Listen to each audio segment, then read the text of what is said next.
Independent Consulting Manual Roundtable discussion. Our topic today is Productized Consulting. I'm Nick DeSabato, your facilitator, and in just a moment, our esteemed panelists will be introducing themselves to you. Um, why productized consulting? Well, hopefully you bought this because you got the independent consulting manual. And productized consulting is what unites the five of us. We have essentially set up a configuration in our businesses that allows us to have more stability, more durability. We don't have to write as many proposals, and it allows us to work more of the kind of jobs that we want. As I mentioned, my name is Nick DeSabato, and I run Draft, a consultancy that has worked entirely to move towards productized consulting offerings in the past 2 years. And again, I'll be your facilitator for this ICM panel discussion. Now I think it would be a good time to introduce all the different panelists. Kai, would you like to go first? My name is Kai Davis. I run WYourAudience.com. I'm an outreach consultant, which means I help consultants, authors, entrepreneurs, and coaches manage their most valuable relationships and build new ones. My productized consulting offerings are the Traffic Power Up and the Website X-Ray, a productized SEO audit of my client's website. Awesome. Our next participant is Moitza. Yeah, my name is Moitza Marsh, and I'm a social media consultant that helps software companies and online product creators manage their social media, generate new leads, so they can invest their time in other aspects of their business. And my productized consulting offering are super spicy sessions that are just kind of, I browse through their social media, tell them what they need to improve, and we work from there on. Excellent. And next up is Philip Morgan. Hi folks, I'm Philip Morgan. I help custom software development shops get more leads without hiring a salesperson. I think it'll be interesting to tell you why I don't currently have any productized consulting offerings, but I haven't had in the past some that were pretty successful, and glad to be here. Excellent. And finally, Jane Portman. Hello, my friends. My name is Jane Portman, and I'm a UI UX design consultant by trade, but I'm currently making a living off products, and I'm helping founders make their SaaS businesses successful with strategic design, and we're trying to eliminate UX flaws and optimize their UIs for customer success. Excellent. So I think that should do it for introducing everybody, and I'm just going to run through a few questions, and we'll try and keep this as freewheeling as possible and hopefully make it a conversation between the five of us. And I just wanted to start out with some softballs. What led you to create productized consulting services in the first place? We can kind of go through everybody in order and maybe hear from Kai first. Absolutely. I was frustrated with constantly writing proposals and not seeing a high return on them. When I look back at 2012, 2013, and 2014 in my business, I might have had a 20% close rate on my proposals, but I was spending 3 to 5 hours writing each proposal I sent out. And when I did the math on that, I figured I was spending about a week of time each month just generating proposals that went nowhere in the hope of one actually turning into something. Productized consulting, inspired by Nick actually, was a way for me to be able to present to a client, hey, this is an offering I could do for you. This is fixed scope, so you know exactly what you're getting. It's flat rate. You don't have to worry about it going over budget. And you're able to just buy it when you're ready. You could show up on my website, read through the sales page as if it was an info product, a book, a course, anything, and make that purchasing decision. So for me, it was a desire to move away from having my time spent needlessly writing proposals. Excellent. How about you, Moitza? I have actually a similar story than Kai. I wrote so many proposals, and it was just, it took so much of my time. But I actually got, I think my boyfriend pointed out productized consulting to me, and I think he sent me an article or even a webinar link from Brian Castle, I think. So after watching that webinar, I was hooked, and I think I got super spicy sessions out, I think in 1 week probably, and they were sold out the first month and the next month around as well. So that was something I wanted to do more, because I loved the fixed scope, the fixed price. Everyone knew what we were getting ourselves into. So I was just working from there on.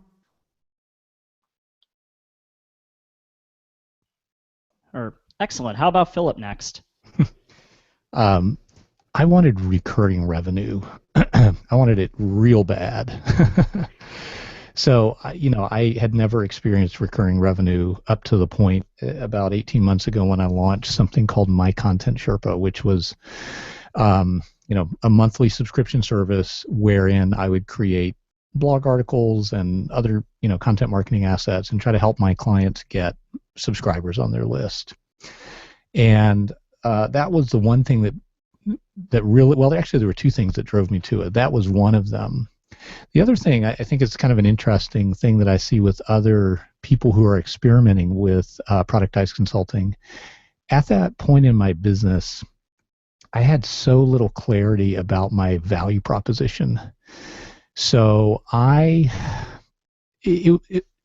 that service was almost a vehicle for me to experiment with creating a value proposition, which in the broader world of consulting is so critical to selling anything is to have a freaking value proposition for it. And at that time, I was like a lot of people that I know, I just thought of my value as like an extension of my own personality and my own set of skills. And that's kind of how I was selling my services. And so underneath the hunger, the thirst for recurring revenue was sort of this larger, almost career development thing where I was like, how do I talk about the value of what I do independent of me as a person? And so that was kind of a first step towards that. Nice. Jane? Yep, for me, one of the most important things was recurring revenue. That's definitely so.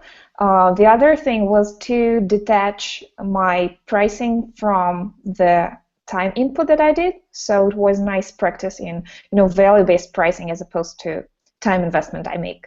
And one more thing was that I was really eager to sell something exceptional. So I opted for, so my services were called Correlation, a monthly creative direction for SaaS companies. And that was a chance to upsell mere design work as something more important for SaaS founders. And to define that value as really high as opposed to regular design work. And that was a very great way to do that. I was very lucky to get Brendan Dunn as one of the first clients, and then that's where all the traction began. And we were one of the early adopters, all of us together. It was nice to gain publicity just because of that productized service, even though we didn't get like immediate. Everybody didn't become our client, but we certainly got all that traction, all the traffic to our sites from there. That's really cool. And I'll just talk about my story a little bit. I came to productized consulting services by thinking about how I could possibly sell a monthly retainer for design services and wondering what overlap I had between my skills and the expensive problems I could solve for my clients and things that I could possibly make legible as a monthly retainer or quarterly retainer. So for, one thing I'm hearing from all five of us is that recurring revenue is a really huge priority for us. And towards that end, I wanted to make my business more stable so that it could, survive swings in the market, fluctuation. If a client fires me, it's not as huge of a deal. And durable, which is it builds up a cash store over time. I think all five of us would agree that most like one-off proposal projects tend to involve what we all in the industry call a feast or famine cycle, where you get like a $30,000 check and you work for 3 months, and then you don't get anything for the next 3 months. You have to budget that out well and make sure that you're being sensible about it. You have to make sure that you're able to weather where the next paycheck comes from. And I don't know about anybody else, but I find it very hard to do kind of a simultaneous sales process and do design work. So having a productized consulting service also helped me sell passively. I have a web page out there that has a marketing page. You apply, and people just come in the door or not. And I found that tremendously valuable. So how did I think this is kind of where I want to kind of open up more to a discussion and have people kind of back and forth. What's the best way to start creating these sorts of services? Because I think a lot of our a lot of our readers and our listeners are likely to see our marketing pages and see it like fully formed, but you really don't know what went into it, right? Like what the thought process was behind defining the offering and fixing the scope. How did you come to that? And what tips can you possibly give somebody to create something of their own? I think I can speak to, it might be interesting to speak to how not to do it, because I feel like the way I approached it was kind of a case study in how not to do it, which I would briefly summarize by saying, don't just pull something out of your head that you think would be a good idea. I did that, and it met with some success, but it also, the things that made that not a great model for me long term were the fact that I'd never done it before. So one of the pieces of advice I've seen floating around, and I would absolutely echo, is what you should be doing is trying to some extent, standardize and make it easier to sell again something that you've already done successfully for a client. That would be maybe litmus test number one. Is this something you have some experience doing? It's not that you can't be successful the other way, but the learning curve is going to be real different, I think, if it's something you've never done before. I totally agree with Philip, and I would like to add that what I've done is I've actually listened to my audience and my past clients I've listened to their problems and what they wanted out of me and my work. So I actually built my productized consulting offering based on that. So their biggest problem, I listed it out, and I tried to build my productized consulting offering around that big problem, not just making something up, because like Philip said, the learning curve is much more difficult if you go the other way around. One of my favorite things I like to advocate these days is to start with the audience first. So imagine you're building a little kingdom of something you're going to be doing like daily for the next year, repeatedly every month. So imagine that person that you're going to see in front of your computer regularly. So start with those clients you really like, niche down to the certain audience, and then try to distill something you like doing for them and they appreciate you doing. And just focus on that and write it down on a good sales page. I think Kai can give us really good advice how to write a sales page, because that's where it all starts. Yeah, in my case, my productized offerings came from first that understanding of my audience, and I've switched audiences along the way and modified my products along the way if you've been following what my sales pages look like. But it really started for me from saying, well, who do I want to be serving with this? What's that problem they're experiencing? And how could I just create one really, really niche offering that solves that problem? But if we step in the Wayback Machine and go back 2 years, I didn't understand any of those principles. These are all ideas and best practices I've built up over the last 2 years of doing it. What I did back then was just say, what's one very specific problem that I know a client is experiencing? And in my case, I looked and said, well, what are the how-to guides and tutorials that I see people frequently sharing, frequently reading online? And how can I make a productized service that's just me doing that? So my first productized service was the website X-ray, and basically an SEO audit where I look at your website, I tell you everything you're doing wrong, and I tell you things you could do to do it better. That entirely came out of me looking at 5 different SEO guides and saying, okay, let me pull this together and figure out what this would look like as a service offering, as a deliverable. Now let me frame it as, your problem is your SEO sucks. The solution is, I will tell you how to make it better, or the how is, I will tell you how to make it better. The solution and outcome is this report, the website X-ray report. And so in retrospect, I followed the same principles I advocate now. I started with an audience. I understood the expensive problem.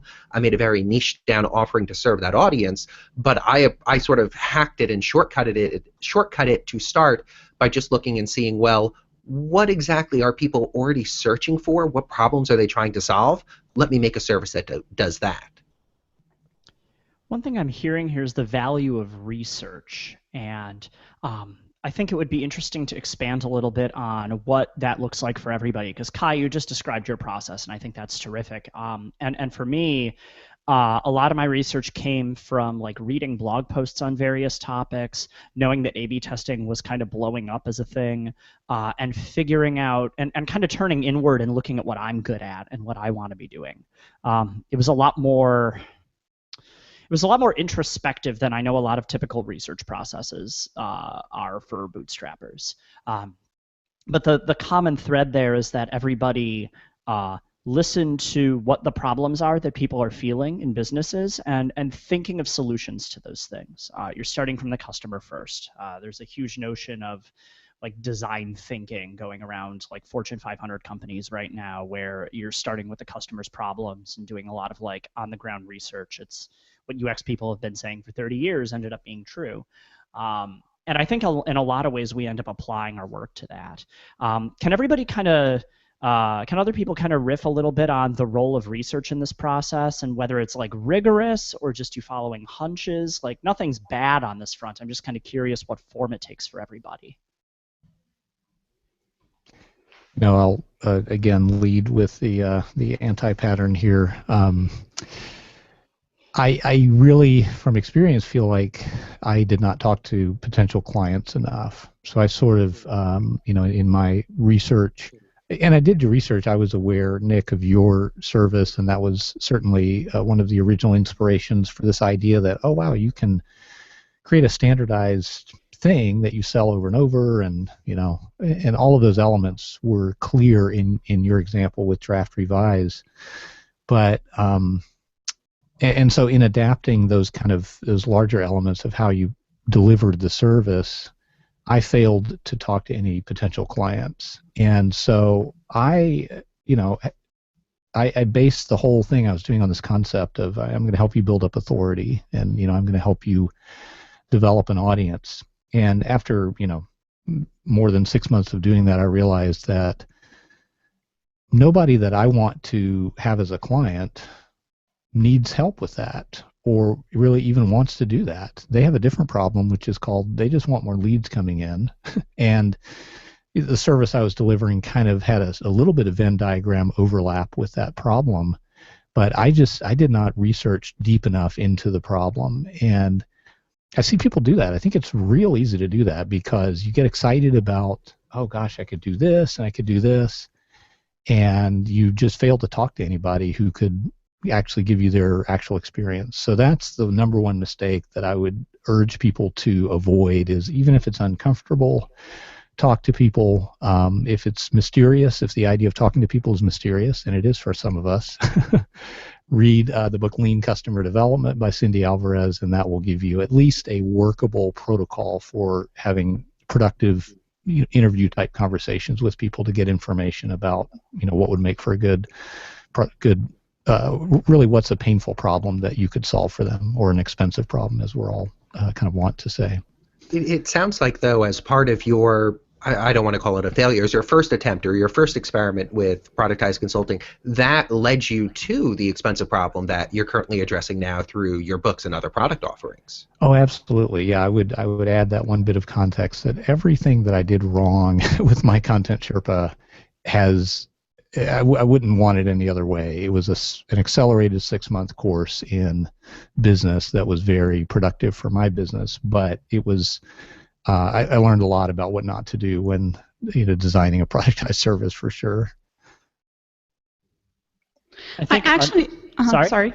No, go on. I'm sorry. No, I actually wanted to say that I went like the other way around, that Philip was talking like not to go. So I actually talked to a lot of my potential clients and potential audience, and just, observed their answers and tried to break them down a little bit. So I found out that there were some of the people that wanted to work with me, some potential clients I have, but they didn't have like the budget to work with me, like the larger budget. So they wanted to hear my advice on social media, but didn't have the the budget for me to work for them month and month and month.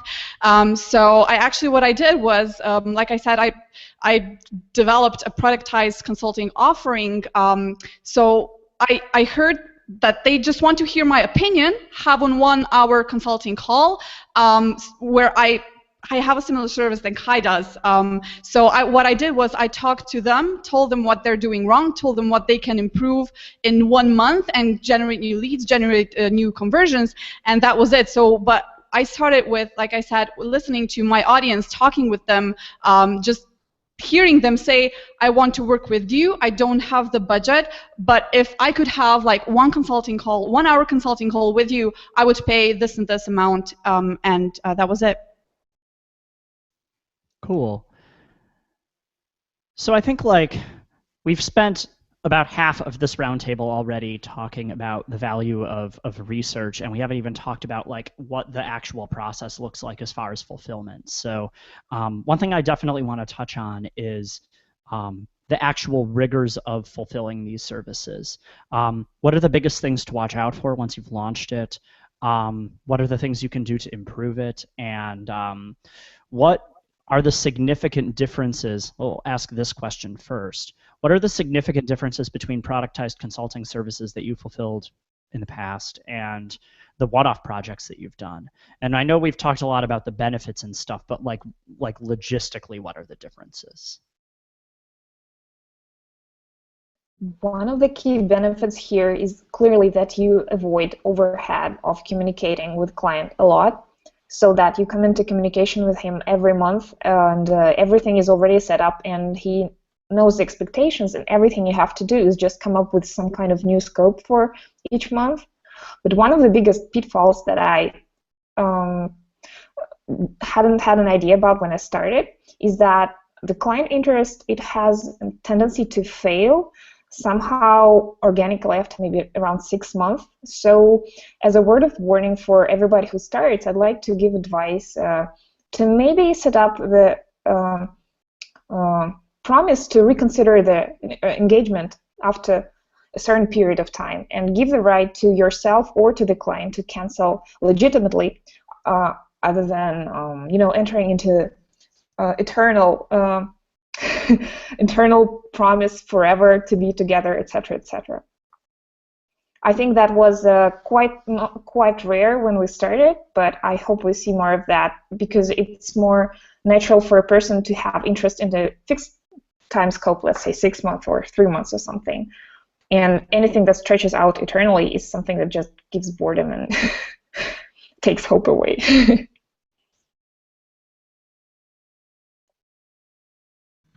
Yeah, oh, please.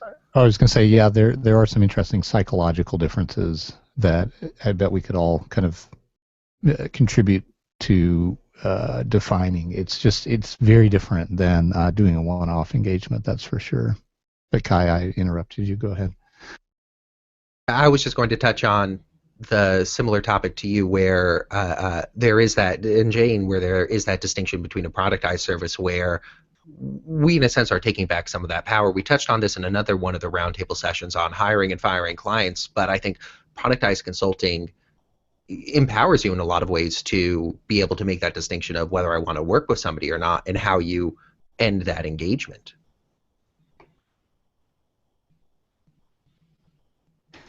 Well, I know even from my limited experience with it, one of the delivery differences is that you actually can have everything that you do for a client pre-planned, documented.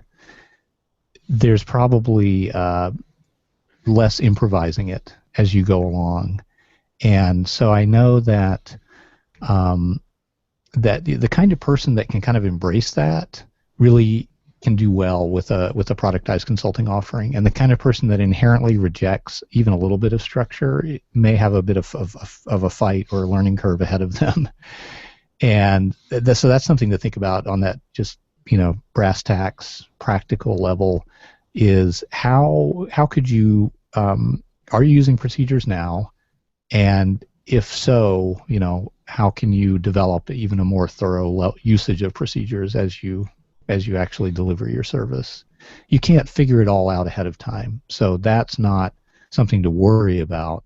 It's something you can develop over time as you repeatedly deliver. Like I've kind of, through knowing all the people in this room, sort of seen everybody do that. Like Kai in particular has, I think, you said you got your delivery time down from a big number to a much smaller number for content X-rays. Am I remembering that right? Absolutely, yeah. As I've gotten more familiar with the processes behind every of the productized service I sell, the time it takes me to deliver shrinks, which means I'm able to charge the same amount or a higher amount, and it takes me less time, but for the client, it still provides the same value. For me, it provides a higher effective hourly rate. And what I've really discovered is as I get better at standardizing the procedures for whatever the deliverable is, I notice, oh, this part might not quite fit in, but I could split it off into something else. And that's actually how all of my productized services have evolved. When I started out with just the website X-ray, it also included like what I sell now as a link building blueprint. I'll tell you how to build links. It included an outreach service. I'll go out and build the links for you.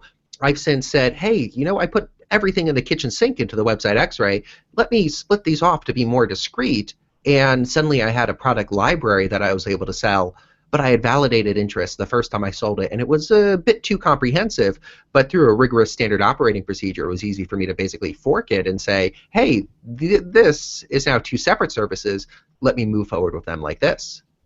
Kai, I'm curious if, oh, sorry, I just had one quick follow-up question. Yep.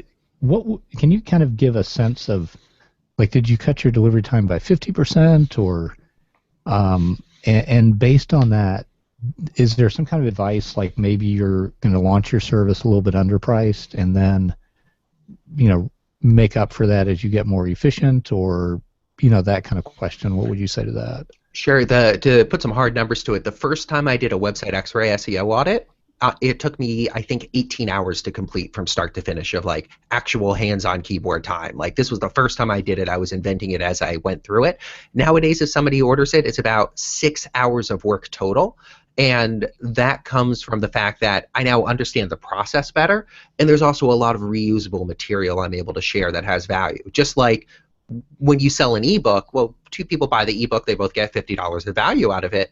When I'm delivering this report, it's not identical from client to client, but a lot of the supporting information I share. Here's how you do SEO. Here's what to look for. Here's common pitfalls. Here's advice and tips. I could reuse that from report to report. That's a huge time savings, and it also provides continual value for each client that orders it because it's still educating them on what to do. I don't need to rewrite that from scratch every time. I could, to use Basecamp's metaphor, use my sawdust as part of the deliverable, which further shrinks the time required for each generation of this report and provides value for the people who are purchasing it. Is that giving a better example of how the time savings comes into play? For sure. I just wanted to follow back on the process of developing a productized consulting offering. So what I did actually was, like Philip said, I had no clue how this is going to look like, so I needed to test things out a little bit. So what I did was first of all, when I created that offering, I offered a 50% discount for first users. So I had, I think, like 5 beta testers for 50% off, and I tweaked the process a little bit at that point and used their first testimonial. First of all, I used their cases just to kind of tweak the process, and second, I used their testimonials for my webpage, for my sales page. So I think that's like an interesting approach. Maybe some listeners could take. Just invite some beta testers and give them maybe some 50% discount or something, and just say, look, I'm still developing this. Just be honest with them, and then you can tweak the process from then on. I have a little bit of the opposite advice, because if you are engaging into an ongoing contract with the client, you want to be careful about setting up those first prices. And if you're thinking you can sell it for $800, please slam on another $300 and get started with that. You can, of course, give a discount, let's say some fixed discount for the first client, but you have to budget your own time and energy as like XXX for the first client, because that's where the service is going to crystallize, and you're going to spend tons of energy and give him tons of value. I don't see that he should have like 50% off for the lifetime grandfathered in. I don't think that's fair, even though that might sound rough. Yeah, I had just like one time gig. We had 1 hour consulting call and we finished it. And I actually didn't advertise that 50% discount like on the sales page or anything, but I contacted him. I was trying to keep that private, so I didn't kind of lower expectations with my future clients. So. But I agree. Pricing wise, you both bring up something very interesting. So I have a recurring service, the Traffic Power Up. I have clients that are right now paying 3 times what some other clients are paying because a client came on a year and a half ago and still is working with me, and we still love working with each other. Since then, I've been better able to communicate the value of that service, and when a new client comes on, I quote them a higher price and they say, great, I'd love to work together. And I frame it as that's the client's reward for trusting me earlier on in the process. Sometimes I do get a bit of dissonance where it's like, okay, I spent 20 hours working with this client this month, 20 hours with that client. Client A is paying a third of what client B is paying, but again, they've been there for 18 months. They came on when the service was earlier. They are getting a discount compared to what the rack price is for Traffic Power Up right now. But in a sense, I think when you have a recurring productized service, that's part of the challenge you run into. And I think Nick could also speak to that being an aspect of productized consulting. Yeah, I have pretty much the exact same scenario as Kai. I have a client that I've had for 29 months now, 30 months, and they are paying less than a third of what my maximum client is paying. And that's because I've slowly hiked up the price and I've grandfathered people in because it's fair. And I deliver the same amount of work to everybody.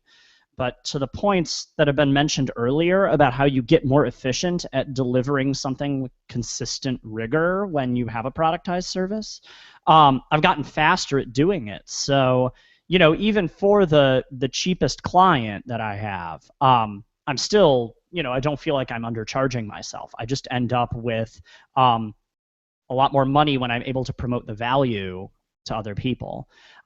We dance around the points of value-based pricing a lot, where we calculate the potential upside for a client and we back our rate out of that and calculate the fees based on that, rather than saying, okay, well, I work $100 an hour, it's going to be 5 hours, and therefore this is worth $500 to you. That's a very, very good way to leave potentially tens of thousands of dollars on the table for yourself, and I don't think anybody listening to this, and certainly nobody on this call, wants that to happen. So yeah. One more piece of advice here is, if you have a list of a few hundred people and you're trying to sell a high-value recurring gig, let's say $1,500 or something, chances are you're not going to have potential clients from lining up at the door for you. However, that should not really scare you off, because you're going to have them come to you organically, and that's not a reason to devalue your services and charge lower prices. Don't be afraid. Price is most likely not the issue why you have no clients. It's just the organic traction that should happen for them to come to you. I've seen Nick sell extraordinary amounts of extraordinary sums of money in shape of recurring contracts, and it doesn't happen instantly, even though he has thousands of people on his list. Yeah, I think this leads neatly into another topic, which is, how do you set the limits on how many clients you want to let in the door? And I know it depends on how many projects you have and that sort of thing, but I'm curious how that's played out for other people, and if you've had to change that over time, if that's been a deliberate practice at all.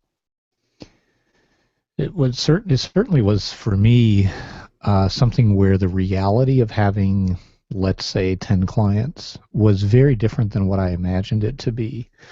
And that was part of the learning curve, and part of the the sort of downside of I'd never done anything like my Content Sherpa at the scale that it needed to be at to be profitable.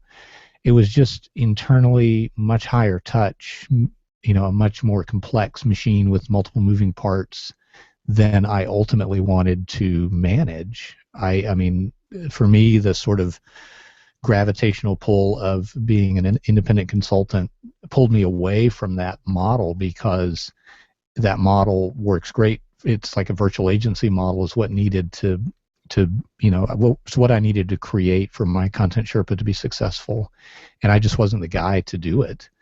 So that's certainly something to really consider, is when you're thinking about the pricing and how it's going to be to deliver what you're selling day to day. If you go kind of on the low end, that can have an immense appeal, especially if the value is there. but then you put yourself in a situation where you kind of have to scale up to, maybe more clients than you're comfortable having, and maybe more things start falling between the cracks, and that all adds up sometimes to a kind of a quality of life equation that's not super pleasant. So that's definitely worth thinking about, is how will this scale, either the way you guys have scaled by increasing the price gradually and decreasing the effort. I think that's the ideal way for it to scale. But there's another way that is very appealing but has a real different outcome, which is the agency model, where you just add more clients and get your little tiny margin to stack up higher. And maybe that's not so great for the person who wants to be kind of on their own. That sounds like a good scenario for businesses that want to run a productized service. Like people ask me this all the time. They're like, well, why don't you just get, there's a wait list for draft revise perpetually, and why don't you just get 50 clients, sign them on, and hire 5 people and delegate the draft wave A/B testing and teach them about it, and then you have a team and you're growing. Don't you want to grow? And I'm like, no, I actually don't want to grow. I like having a solo practice.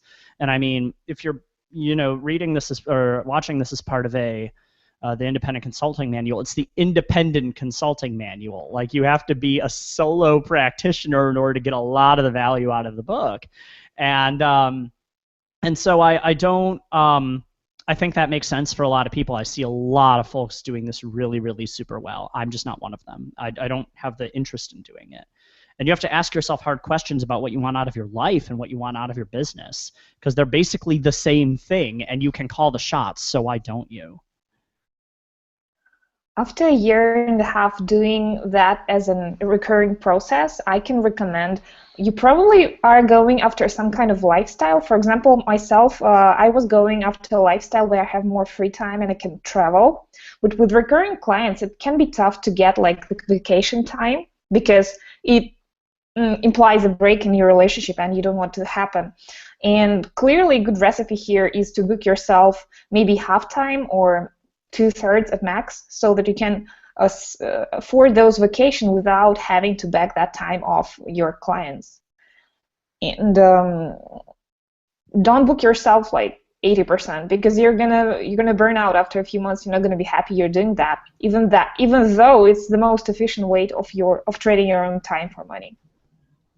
And that's something I've definitely had to learn the hard way as I grew my practice. As I've been fortunate enough to raise my rates, I get to be in the position. I've definitely winnowed myself down from, like, originally for Traffic Power Pro, I was like, I work with 8 clients at a time. Now I say I work with 4 to 5 clients at a time. And I could even shrink it down to like 3 clients at a time, because my cost of living is relatively constant. But as I raise the price, the relative income can go up. The challenge is I'm always worried about having like the 1 or 2 whale clients, and suddenly if I lose one of them, I've lost half my income. Oh no! Where if I have 4 to 6 clients and I lose 1 client, I've lost 25 to 15% of my income. That's a bump in the road that I could handle and bring some new client on to fill that gap. So if I definitely struggle with how do I put those limits in place so I'm not at full capacity, and I'm just now starting to figure out, well, how do I supplement my income or structure my engagements better so that I am able to take those breaks? I'm not chained, sadly, to a recurring service. And I'll add that was exactly the thing that made the idea of scaling so appealing to me. Was 10 clients meant that each client was 1/10 of my income for the month, and I love the robustness that can lend to a business. I just had to find another way to get there, rather than, because having 10 clients just turned me into a loony a nutcase. Let me share, if you allow, another piece of advice. If you have, let's say, 4 or 5 clients, then you probably you get together with them for a chat in the beginning of the month, and then you're left with 5 solid deadlines to execute on your consulting offer. And you can be much smarter. Don't set solid deadlines and just say that's going to come out in the next week or two. And this way, if you don't deliver your offer today, you're not going to die from stress. If something happens, you're still going to have those flexible day or two. And nobody's going to be, thinking that you're under delivering on that service. Yeah, I find I'm just habitually a very absent-minded person, and so if I have more than 10 clients or so at any given point, it's very hard for me to keep track, and I end up panicking. But at the same time, there's a lot to be said for diversifying the sources that you're getting stuff from. So I have 3 productized offerings where I'm getting recurring revenue right now, and it's keeping me interested. I have 8 different people paying me, so if one of them goes away, then it's not a huge deal. I hear from like typical agency owners that do one-off projects that you don't want a whale client to take up more than a third of your income, and you generally want at least 6 clients going at any given point, so that if one of them fires you, like what Kai said, it's not the end of the business. I once worked at an agency that had 2 whale clients and almost no other work, and both of those clients fired them in 3 weeks, and they went out of business in 4. And don't be that person. Like, that can happen to independent people. That can happen to companies of 40 people. And that's hard. It's just something you need to make sure that you're accounting for and ensure that you're building, again, that durability into the business. So. Yeah, I can absolutely serve as a case study for that too. It's funny because I worked for a guy who ran a small agency, and he had one whale client, which was Microsoft. And I was like, oh, this is so risky. Why is he doing this? And then 2008 happened, and he went mostly out of business. I started working for myself, and then made the exact same mistake, not with Microsoft, but with a different whale client. So it was funny to see how easy it is to fall into that, and so many of the decisions I've made since then have been about not ending up back in that same situation for myself. Yeah, the genesis for me entering productized consulting was I started consulting. I was doing hourly work. I had one whale client, and we had worked together for a year and a half. They had assigned me a huge project, like multi-month, handling some design, handling refactoring of their website, big marketing push. I was like ecstatic about this project. 1 week into the project, CMO calls me into her office. Hey, we found a guy on Craigslist who could do it for a third of what you're charging. Will you lower your rate to match him? And I'm like, no. And there was still work for me to be done there, but that had just like taken whatever trust we had, throwing it on the ground, and then stomped on it. And I was like, I never want to put myself in this position again. I want to have the resiliency where if one of my future clients is like, we found somebody who could do it for a third of your cost, I could be like, that's wonderful. I hope you enjoy those cost savings and it works out for you. I'm going to go work with my other clients. Have a great day. Can I just hook on that with one story about a client recently? I gave him the 5 days before your plan is set to renew, just heads up email, right? And I sent that out on a Monday, and it was set to renew on a Saturday. And in the meantime, I had like 3 A/B tests set to go, and they were almost finished. Like, I knew that they were about to get to the right sample size, and I was looking in VWO, and I'm like, okay, well, this looks amazing, and it's probably set to like make you about 30 grand of revenue. And they on Friday at 4 p.m., they were like, hey, we're going to pause this until after the new year, and then we're going to pick it back up then. And I'm like, okay, several things. Did you look at the A/B tests and see that I made you back my rate several times over? Do you think you can do that because I'm just going to replace you with another client, and you're not going to have that opportunity when you think you do? Third, that's a terrible way to treat somebody. And fourth, you're an e-commerce company pausing A/B testing during the holidays. Right? This is a very silly thing to be doing. And I'm, obviously you do you, that's great, but I just like paused everything, turned it off, and I was like, I'm so sorry it didn't work out, I wish you the best, and replaced them like immediately. And the fact that you can do that and recognize it as a business strategic decision, there was no panic in this. I'm not upset. I'm noticing that this happened and moving on as if it were a meditative practice. Like, I'm not even thinking about the feelings involved in it, because that way, you can negotiate from a position of abundance and keep emotions out of it. and that helps you be a better business owner. So I wanted to ask like one last question before we kind of move into the wrap up. We spent a lot of time talking about the benefits of productized consulting, and obviously we're very biased being in that position. We all built a lot of our business on that. What are the drawbacks? What are the like big gotchas about this? When are the times you absolutely shouldn't do it, or like it's a bad idea for your business?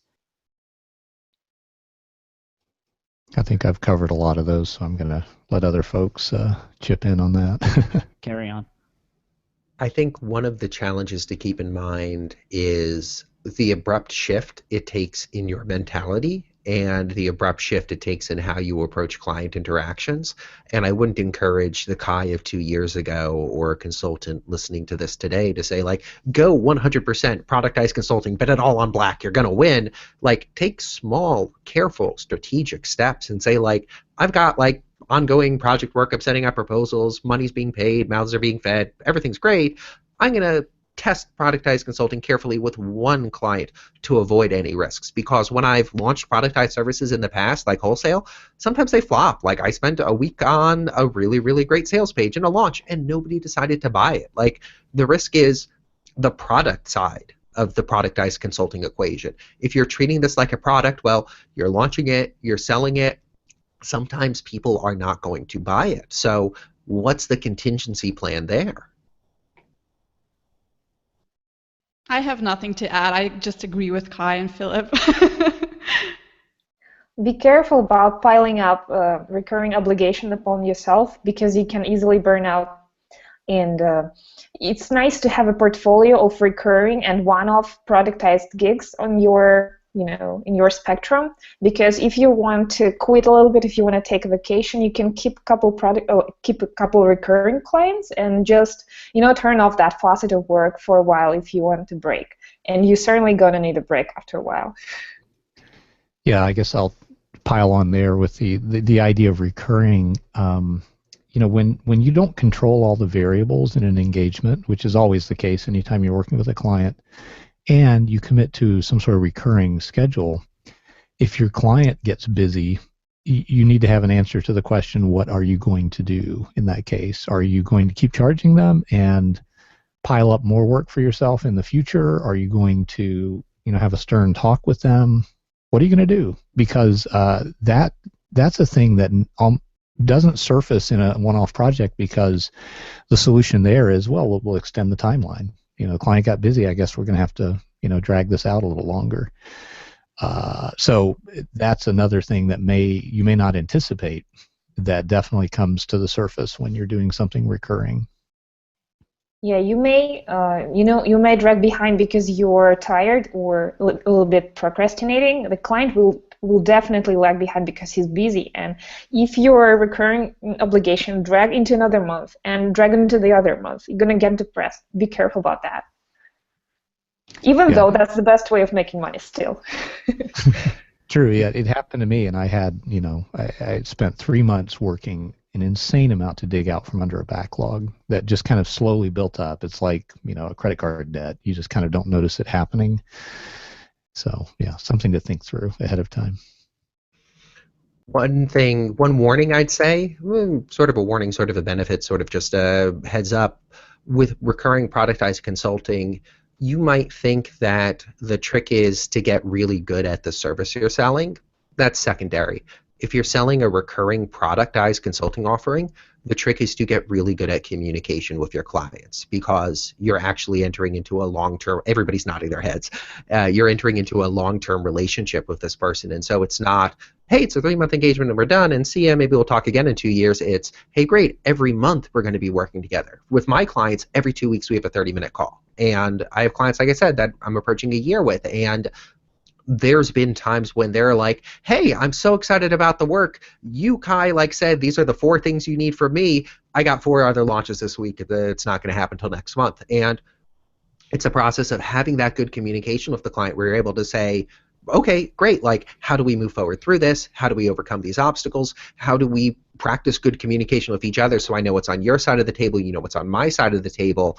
Becoming better at communication, just saying, this is what the situation is. Let me give you an update. We didn't hit this deadline. This is how we're going to reach it, has probably been the most valuable skill I've been able to develop trial by fire style over the last year and a half, 2 years of working as a productized consultant with recurring revenue options. Makes a lot of sense. And I think I'll add on one last thing there, which is you shouldn't consider doing this as a novice. If you're just quitting your job and going independent, you usually don't have a very clear sense of what people need yet, and you don't have a clear sense of how you communicate as an independent yet. You might know professional communication very well, but you've been in a team for a long period of time. So I recommend, starting on one-off projects like any typical freelancer would, and then moving into productized consulting is kind of the level up on your business. And once you figure out what you do well, what kinds of expensive problems you're solving effectively, and how you can deliver value for those people. Otherwise, you're more liable to create something that people are unlikely to want, or when you start fulfilling it, you're more likely to either burn out or botch your communications or have things decline in some way that's just not good for anybody, right? So we got about 5 minutes left. Does anybody want to offer any closing thoughts on this topic? I'd love to, if you allow me. I think we need to, one of the most important things that people don't realize is the essence of a productized consulting service is a big sales page that you have to write yourself. And the writing skill here is one of the most crucial things you can do. So whenever you're off, go and practice writing, read some books on that, read a brain audit, read, copy hackers books or something, because that's where people are going to buy your service. That's how they're going to click that button and sign up.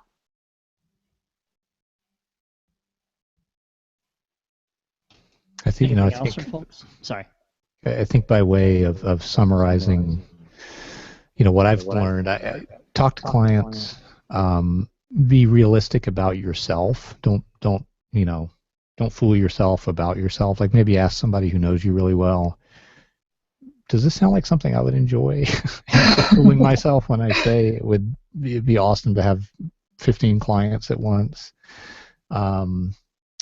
And then the communication thing is just, I think a lot of the people I know who are in this business of solo consulting are there because communication is not a super strong point, and being a team player is not a super strong point. So look for opportunities to grow and become better there, which really is just echoing what Kai said. Well, cool. Kai, did you have any closing thoughts? I'm sorry. No? Everything is great. Okay. Anyway, thank you guys all for your insights into this. And to our listeners, however the video made it into your hands, you can find out more about it at independentconsultingmanual.com. And thank you all so much for your time. Really appreciate it today.